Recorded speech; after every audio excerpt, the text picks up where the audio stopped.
آره رو همه چی سلیقت رو عوض بکن جز تو مواد. یعنی اگر یه متاعی استفاده میکردی کم کردی برو برای ترکش، یا مثلا زیاد میزنی کمش کن، نمیخواد الان یهو هم ترک بکنی. فهمیدی چی شد؟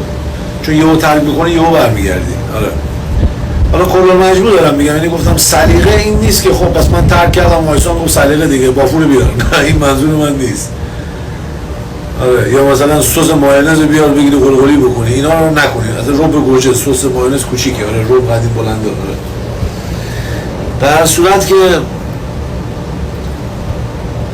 نظرتون میخوای، فقط یه چیزی یادت نره، نظر و سلیقت و زمانی عوض بکن، به دو چیز ضربه نزنی، یکی به طرف مقابل یکی به خودت.